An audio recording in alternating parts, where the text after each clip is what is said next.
Welcome everyone to one of the most powerful and inspiring English learning stories on this channel. Today we begin a journey, not just a history lesson, but a journey into the life of a man who changed the world. His name is Martin Luther King Jr. In this story, you will learn more than just English. You will learn about hope, struggle, love, fear, courage, and the power of peaceful words. You will hear the true story of a man who was not a king by title, but a king in heart. The man who fought against hate using only his voice and his dream. This is not just any biography. This is a story told in the most simple, beautiful way, so that everyone, even if you're a beginner in English, can understand, enjoy, and feel every word. You are about to discover everything. His childhood, his parents, his house, his early thoughts, his fears, his dreams, his pain, every small detail. So sit back, relax, and let the story take you into the early life of Martin Luther King Jr. It was a cold winter day, January 15th, 1929, in a place called Atlanta, a city in the southern part of the United States of America. A baby boy was born in a small, peaceful home on Auburn Avenue, a street known for its black families, churches, music, and strong community. This boy was given a name, Michael King Jr. Yes, you heard that right. He was not originally called Martin. His name was changed later by his father, but we'll talk about that soon. The house was small but warm. The family didn't have a lot of money, but they had something more important: love, respect, and strong faith. Martin's father was Michael King Sr., a strong, serious, and deeply religious man. He was a Baptist preacher, a man who spoke in church and taught people about God, truth, and justice. His mother was Alberta Williams King, a kind, intelligent, and musical woman. She was a teacher, a pianist, and full of calm strength.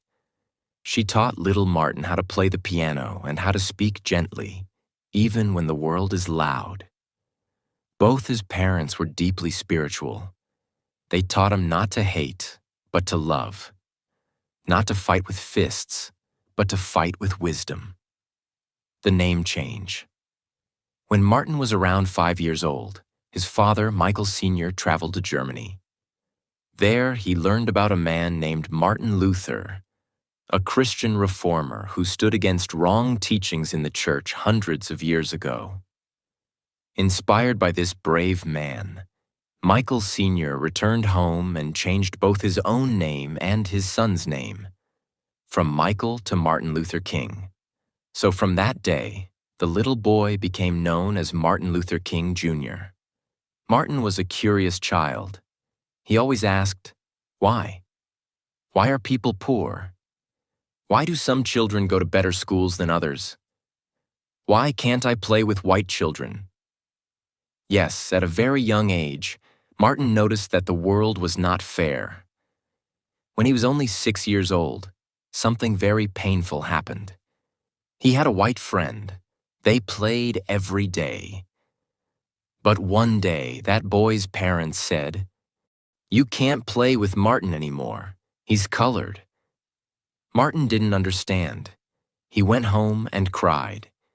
His parents explained gently, "Martin, in this country, black people and white people are not treated equally. It's wrong, but it's the truth." That moment broke his heart, but it also opened his eyes.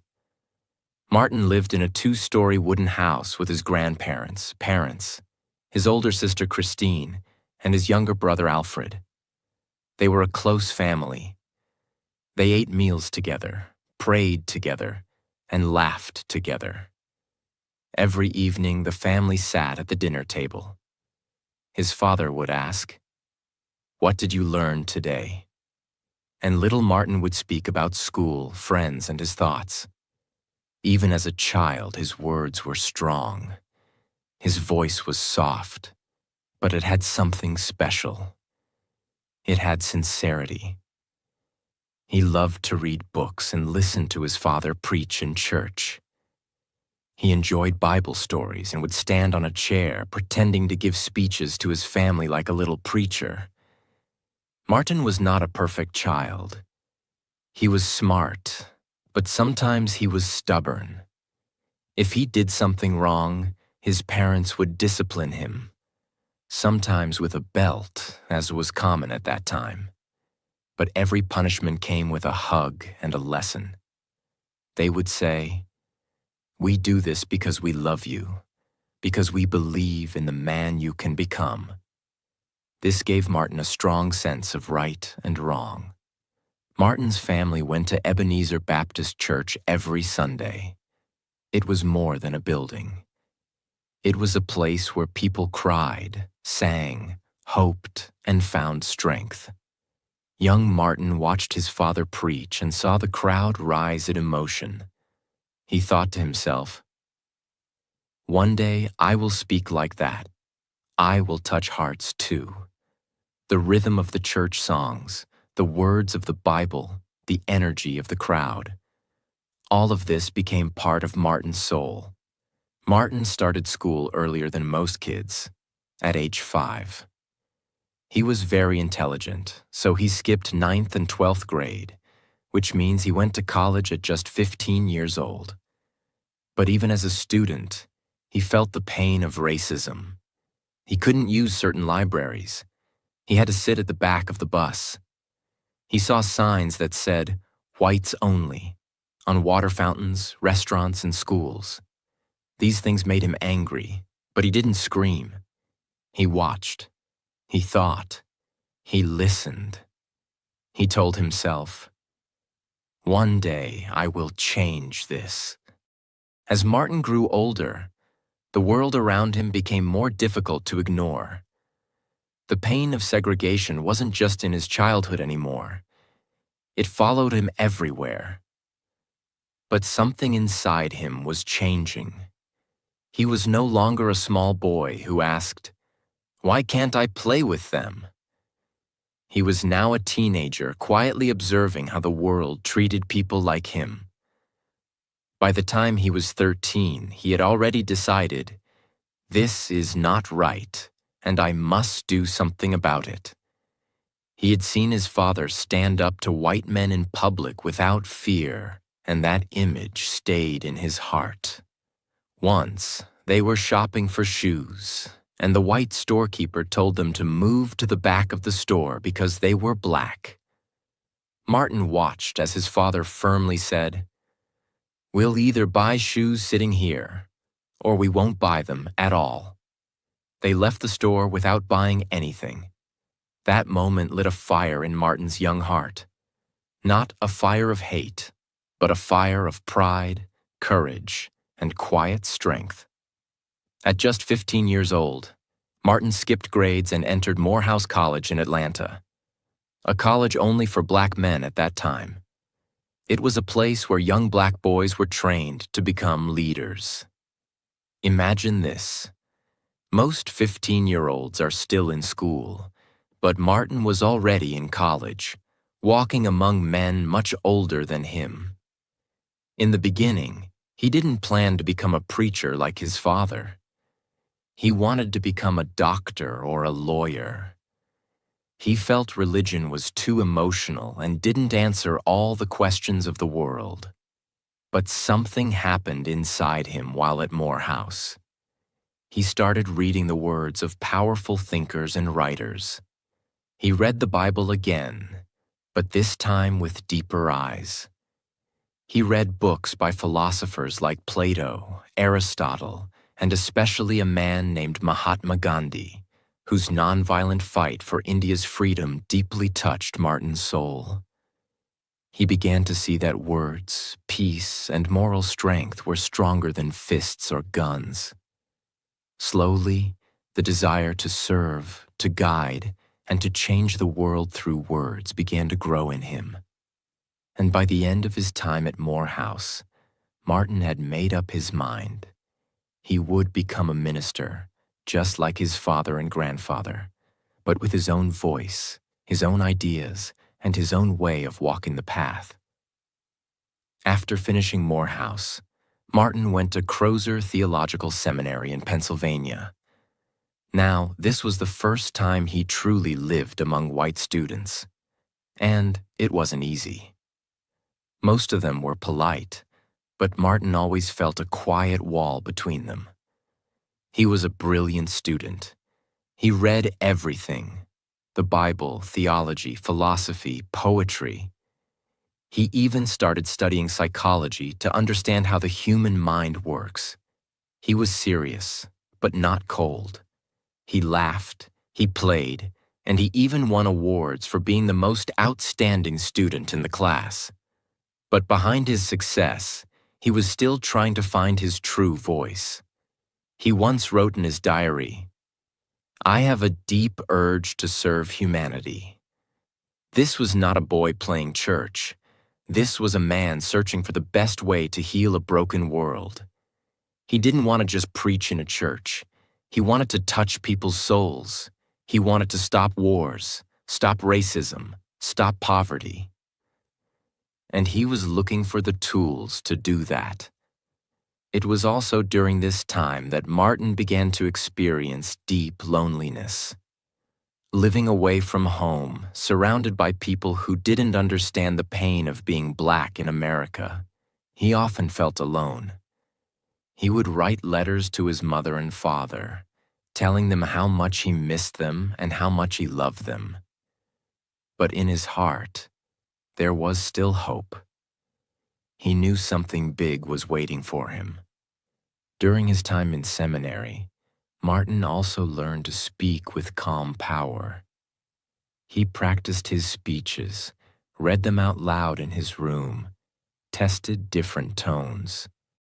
He was creating a voice that was firm but gentle, strong but peaceful. His dream was not to become famous. His dream was to be useful, to become a bridge between pain and peace.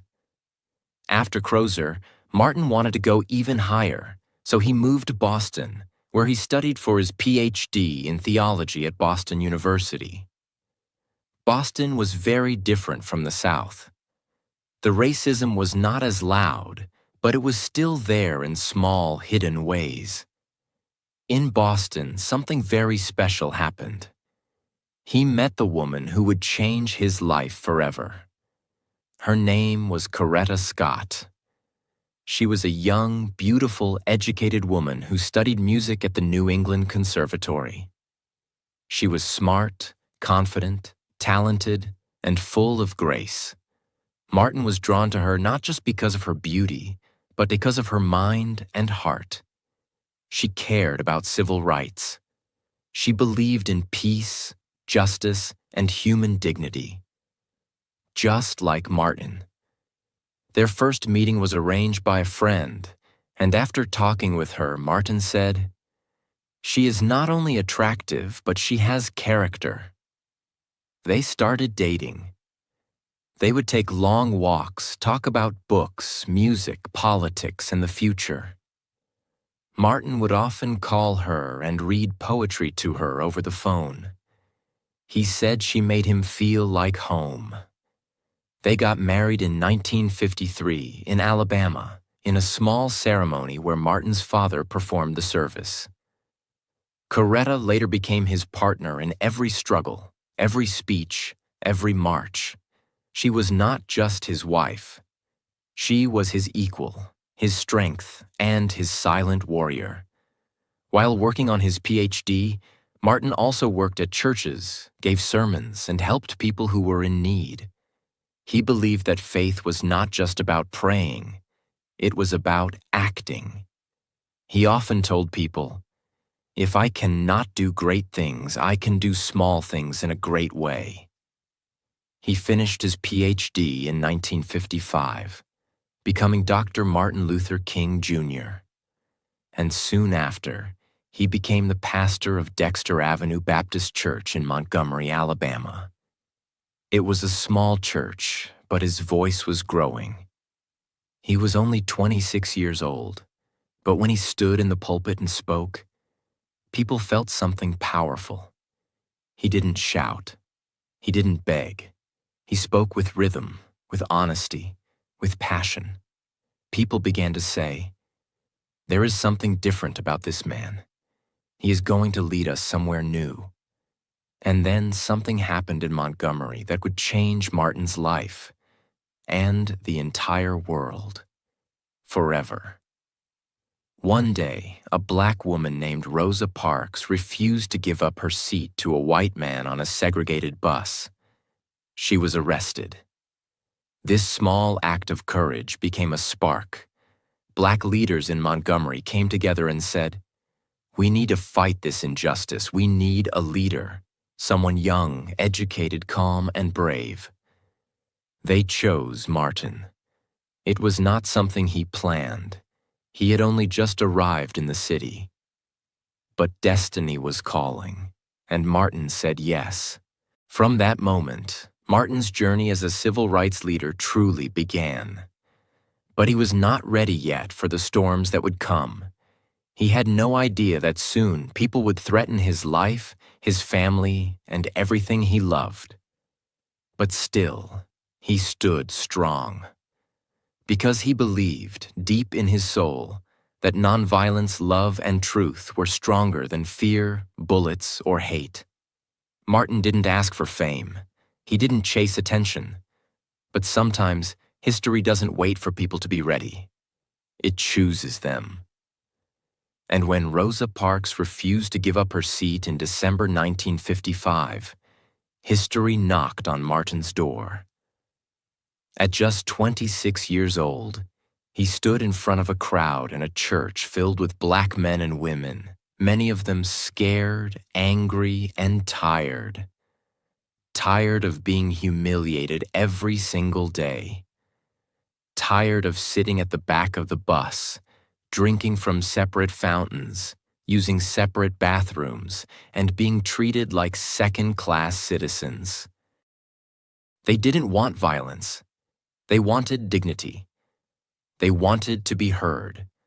And Martin, calm, confident, young but wise, stood up and said words that would echo through time. If we are wrong, justice is a lie. If we are wrong, then the Constitution of the United States is a fake. If we are wrong, God Almighty is wrong. The people in the church didn't just listen. They stood up and clapped. They cried. They nodded. In that moment, a leader was born. A leader who didn't carry weapons. A leader who carried truth in his voice and love in his heart. The Montgomery bus boycott began the next day. For 381 days, yes, more than a full year, black citizens of Montgomery refused to ride city buses. Think about that. Imagine walking to work, to school, to church every single day, through cold mornings, rainy days, and hot afternoons. Imagine mothers walking miles with heavy bags of groceries. Grandmothers with sore knees still refusing to sit on those buses. Fathers coming home from 12-hour shifts and walking 2 more miles just to say, "I did not ride today." That's how serious they were. They were not just walking. They were making a statement.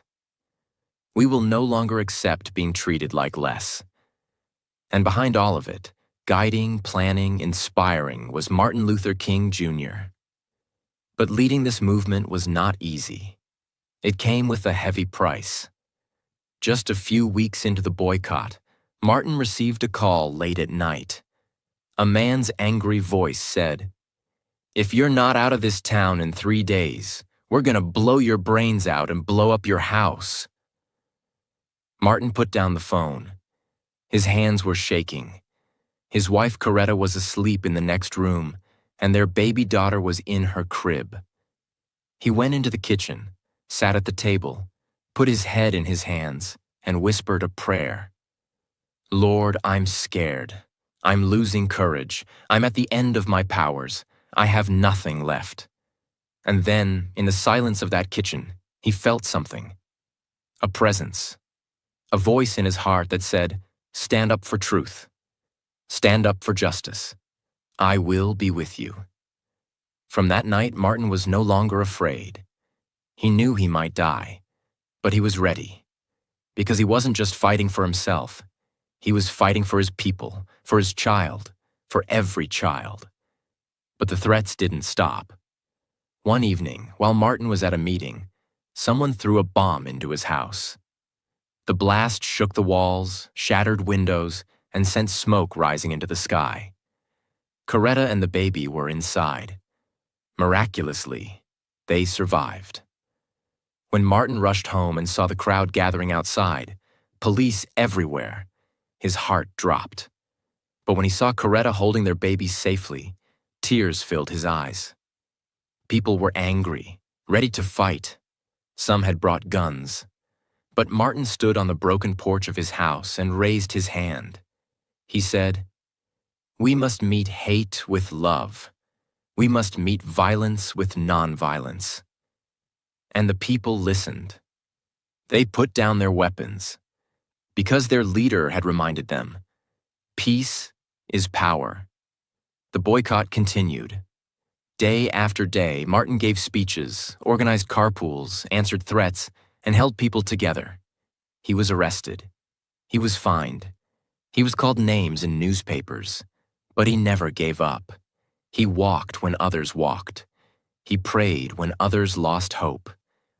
Finally, after over a year of walking, suffering, and standing strong, the Supreme Court ruled that segregation on buses was illegal. Victory. The people cheered, danced, hugged each other in the streets. But Martin didn't just celebrate. He warned them. This is not the end. This is just the beginning. And he was right. After Montgomery, Martin became a national figure. But with fame came danger. His every move was watched. The FBI under J. Edgar Hoover began spying on him. They tapped his phones, followed him around, even tried to break his marriage by sending threatening letters. But Martin refused to be broken. He kept moving forward. He traveled across America, preaching about love, justice, and nonviolence. He met with presidents. He sat in jail cells. He led marches. He hugged mothers whose sons were killed. He spoke to crowds of thousands, always reminding them, hate cannot drive out hate. Only love can do that. By the early 1960s, Martin had become the face of the civil rights movement. He helped create the Southern Christian Leadership Conference, SCLC, an organization that trained young people to fight with peace, not fists. He led campaigns in cities like Albany, Birmingham, and Selma. Each time he faced dogs, fire hoses, police batons, jail time. And still he smiled. Still he walked. Still he spoke. One of the most powerful moments came in Birmingham, Alabama, when he and young black children marched peacefully and police turned water cannons and dogs on them. The images shocked the world. How could anyone attack children? Martin knew this pain was needed to open people's eyes. And it worked. The world began to listen. People in other countries started supporting the movement. The pressure was growing. Then came the moment that defined everything. August 28th, 1963. The March on Washington for Jobs and Freedom. Over 250,000 people gathered in Washington, D.C., black and white, young and old, hand in hand, waiting to hear Martin speak. The sun was hot, the air was heavy. But when he stepped up to the microphone, something magical happened. His voice was calm at first. He talked about injustice, about the broken promises of America. But then, someone behind him, a singer named Mahalia Jackson, shouted, "Tell them about the dream, Martin." And he did. He spoke words that shook the soul of a nation. "I have a dream that one day little black boys and black girls will join hands with little white boys and white girls as sisters and brothers. I have a dream that one day every valley shall be exalted, every hill and mountain shall be made low. Free at last, free at last. Thank God Almighty, we are free at last." The crowd exploded in cheers. People cried, people hugged. That speech wasn't just words. It was hope in human form. It wasn't just about race. It was about freedom, dignity, and unity for all. But after the dream came reality. More jail time, more threats, more struggle. In 1964, Martin won the Nobel Peace Prize, the youngest man ever to receive it at that time. But instead of relaxing, he used the money to support the movement. He started to speak out not just about racism, but also poverty and war. He said, "What good is having the right to sit at a lunch counter if you can't afford to buy a burger?" He began to fight for the poor, black, white, Native, Hispanic, all people suffering under inequality. By now, the entire world knew who he was. But with great recognition came even greater pressure, danger, and responsibility. His face was on television screens. His words were printed in newspapers. His name was written in history. Yet, he was still a man, a husband, a father, a dreamer. At home, his family life continued to be filled with love, but also fear. His wife, Coretta Scott King, often stayed awake at night, listening for unusual sounds, terrified of another bomb or attack. Their children, Yolanda, Martin III, Dexter, and Bernice, were growing up in a world where their father was both a hero and a target. Every time he left the house, there was no guarantee he would return. But Martin, even with this constant fear, remained calm. He had trained his mind to stay focused, to keep going no matter what. During this time, King expanded his fight for justice beyond the South. He began addressing housing discrimination in the North. In 1966, he moved into a rundown apartment in Chicago to show the terrible living conditions that many black families faced. The apartment was cold, the windows were broken, and rats ran across the floor. King lived there on purpose, to understand their pain, to feel their struggle, and to wake up the world. He marched through the streets of Chicago, where angry crowds screamed at him. People threw bricks and rocks. One of those bricks hit him in the head. He bled. He staggered. But he didn't stop. Instead, he straightened up and kept marching. When someone asked him how he could face so much hate, he simply said, "Love is the only force capable of transforming an enemy into a friend." But as King continued his work, not everyone agreed with him anymore. Some younger civil rights activists thought his methods were too slow. They believed in fighting back with force. They called for revolution, not patience. King respected their frustration, but he never changed his belief in nonviolence. He often said, "Returning hate for hate multiplies hate. Only love can drive out hate." In 1967, King took a bold step that surprised many of his supporters. He spoke out strongly against the Vietnam War. While many leaders avoided the topic, King stood at Riverside Church in New York and delivered a speech titled "Beyond Vietnam." He called America the greatest purveyor of violence in the world today. That line alone caused a political storm. Newspapers turned against him. Donations slowed down. Even President Lyndon B. Johnson, who had once supported civil rights laws, became angry. But King didn't back down. He said, "A time comes when silence is betrayal." That same year, King launched what he called the Poor People's Campaign. He realized that racial equality was only part of the problem. He believed poverty was another kind of slavery, and it didn't care about skin color.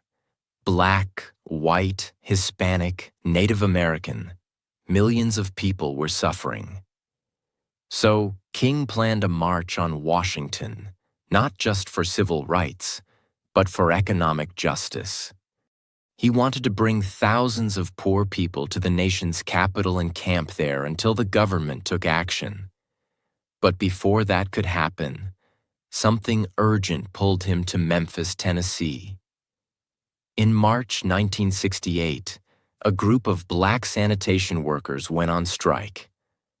They were treated unfairly, paid low wages, and forced to work in dangerous conditions. Two of them, Eckel Cole and Robert Walker, had been crushed to death in a garbage truck. Their deaths sparked outrage. The workers carried signs that read, "I am a man." They demanded respect, safety, and fair pay. King knew he had to stand with them. So he flew to Memphis. But tensions were high. A previous march had turned violent when some young protesters broke windows. King was heartbroken. He knew that if his movement was going to succeed, it had to stay peaceful. So he returned to Memphis a few days later, determined to lead a nonviolent march. On the evening of April 3, 1968, King delivered what would become his final speech. He stood at the Mason Temple Church in front of a packed audience. Outside, a storm raged. Thunder roared and rain beat down. Inside, King's voice thundered louder. He spoke with fire, as if he knew the end was near. He said, "We've got some difficult days ahead, but it really doesn't matter with me now because I've been to the mountaintop. I just want to do God's will, and He's allowed me to go up to the mountain, and I've looked over, and I've seen the promised land. I may not get there with you, but I want you to know tonight that we, as a people, will get to the promised land." People cried. They cheered. Some felt chills run down their spines. It was more than a speech. It was a prophecy. The next day, April 4, 1968, was calm at first. King was staying at the Lorraine Motel in room 306. That evening, he stepped out onto the balcony to get some fresh air before dinner. He laughed and talked with friends. Then, at 6:01 p.m., a gunshot tore through the silence. The bullet struck him in the face, cutting through his jaw and spine. He fell. Blood poured from his wound. People screamed. Chaos erupted. His friends ran to him, shouting, praying, crying. He was rushed to St. Joseph's Hospital, but the damage was too great.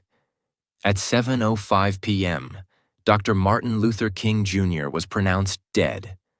He was just 39 years old. News of his death spread across the world within hours. Cities exploded in riots. Fires burned. People screamed in grief and anger. In homes across America and beyond, millions sat in silence, watching the news, feeling as if the sun itself had gone dark. The news moved fast, on radios, black and white TVs, and in every newspaper. In homes, churches, schools, and streets, people cried. Some sat in silence, others fell to their knees. Some were angry, many felt lost. But the world didn't stop. Instead, something powerful happened, something King himself had always believed in. You may kill the dreamer, but you cannot kill the dream. And that is exactly what happened. In more than 100 cities across America, people poured into the streets. Some marched peacefully, holding candles and pictures of Dr. King. Others, full of pain and anger, began to protest violently. Buildings burned, glass shattered, sirens wailed through the night. Washington, D.C., Chicago, Baltimore, all turned into battlegrounds of grief. People asked, why him? Why now? But through that fire, something else was burning too. A call for change. Dr. King had spent his life shaking the conscience of America. And now, in death, he had shaken it even more. Just 1 week later, on April 11th, 1968, President Lyndon B. Johnson signed the Civil Rights Act of 1968, also known as the Fair Housing Act. This law made it illegal to refuse to rent or sell homes to people because of their race, religion, or background. It was something King had been fighting for in Chicago. He didn't live to see it, but his death made it happen. On April 9th, 1968, King's funeral was held. Thousands came, not just famous leaders, but ordinary people. Farmers, mothers, janitors, students, teachers, soldiers. They all walked, many in tears, behind the wagon that carried his coffin. It wasn't a golden car. It wasn't expensive. It was a simple wooden wagon pulled by 2 mules. Just as King would have wanted, humble, close to the people. Inside churches and across radios, one of his favorite songs played, "Precious Lord, Take My Hand." And as that song played, many closed their eyes and whispered his words. Free at last, free at last. Thank God Almighty, we are free at last. King had planted seeds, not in the ground, but in the minds and hearts of millions. And those seeds began to grow. His children took the torch. His wife, Coretta Scott King, didn't stop. She became a voice for peace, justice, and women's rights. She opened the King Center in Atlanta, a place to keep her husband's vision alive. Their children, Yolanda, Martin III, Dexter, and Bernice, also carried his message forward in different ways. They became speakers, activists, and leaders, reminding the world of who their father was. A holiday for a king. For years, people demanded a national holiday in King's name. Some said no, others fought hard. But finally, in 1983, President Ronald Reagan signed a bill creating Martin Luther King Jr. Day, a national holiday to honor him every year on the 3rd Monday of January. The first official holiday was celebrated in 1986. Today, people across America, and in some countries around the world, take that day to remember his message of love, justice, and unity. Streets, schools, and statues. More than 900 streets in America are now named after Dr. King. Thousands of schools, libraries, and buildings bear his name. In 2011, a giant stone memorial was built in Washington, D.C., not far from the Lincoln Memorial where King gave his "I Have a Dream" speech. His face is carved into rock, standing tall like a mountain, solid, unshakable. Before King, it was normal for Black Americans to be treated unfairly. They couldn't vote freely, live where they wanted, or attend certain schools. Many lived in fear. Because of King's work, Black Americans won the right to vote freely. Segregation in schools and public places was outlawed. Millions of people of all races started to believe in equality. His ideas crossed oceans. In South Africa, India, and even Europe, people followed his methods to fight injustice. More than 50 years have passed since his death, but Martin Luther King Jr.'s voice still lives. Every time someone chooses peace over violence, every time someone stands up for the weak, every time someone says, "I have a dream," King's spirit is alive. Why his story still matters today. Many young people today never saw King on TV. They never heard him speak live. Yet his words still move hearts. Why? Because King was more than a leader.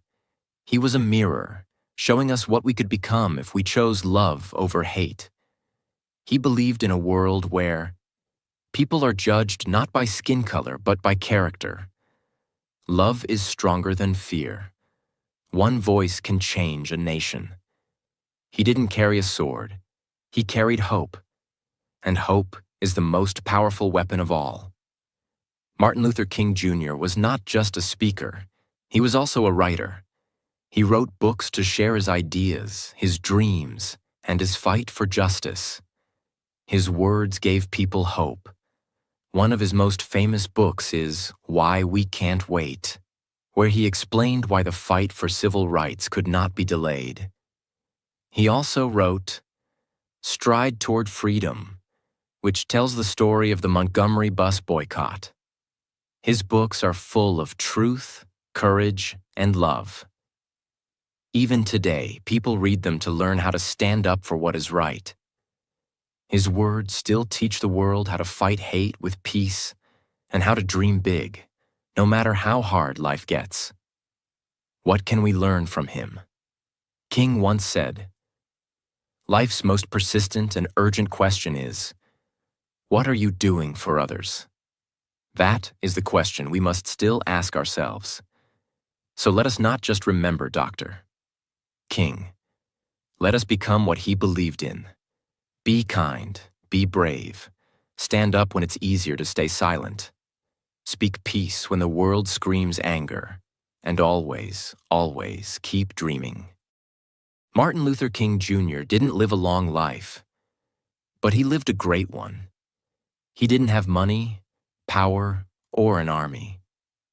He had something stronger, a voice full of truth, a heart full of love, and a dream big enough to change the world.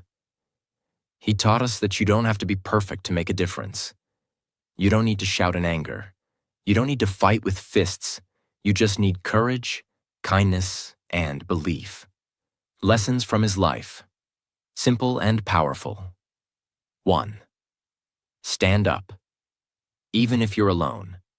King stood up against racism and injustice when many people told him to stay silent. He wasn't afraid to speak truth. Lesson. If something is wrong, don't be silent. Even one voice can shake the world. 2. Fight with peace, not hate. While others chose violence, King chose peace. He believed in nonviolence even when people hurt him. Lesson. Love is stronger than hate. Peace is stronger than fear. 3. Keep going, even when it's hard. He was threatened. He was jailed. He was attacked. But he kept walking, kept marching, kept dreaming. Lesson. When life is hard, don't give up. Keep going. The path to change is never easy, but it's worth it. 4. Dream big, bigger than yourself. His dream wasn't just for himself. It was for every child, every man, every woman, for the whole world. Lesson. Have dreams not just for you, but for others too. Be a light for those in darkness. 5. Leave the world better than you found it. He didn't live to see all the change he wanted. But because of him, millions now live with more freedom and dignity. Lesson. Your life matters. Even after you're gone, your words and actions can keep helping others. If Dr. King could speak to you today, he would say, "You matter. You are powerful. You have a voice. You can dream. You can rise. You can help others. You can bring light to the darkest places. So don't wait. Don't doubt. Don't be afraid. The world needs your voice. The world needs your heart. Be the reason someone believes in peace, in love, and in hope again." He said, "If you can't fly, then run. If you can't run, then walk. If you can't walk, then crawl. But whatever you do, you have to keep moving forward." Dr. King's story is not just a story of the past. It's a mirror. It asks you, what kind of person will you be? Will you stay quiet or speak up? Will you close your eyes or open your heart? Will you hate or will you love? The dream is now in your hands. So dream big, live bravely, love deeply, and be the change, just like Martin Luther King Jr. Because one day, someone will tell your story, and let it be a story of hope, kindness, and courage. The story of a person who did not give up, who chose love, and who helped change the world. Let that person be you. This is the end of Martin Luther King Jr. story, but also the beginning of your story, my story, our story. Because every time we choose justice, we are continuing his dream. He may have left this world at 39, but in truth, Dr. King never died. He became a voice that echoes forever in the hearts of those who dare to dream. Subscribe to our channel for more inspiring stories and easy English practice. See you next time with another inspiring story. Keep learning, keep growing.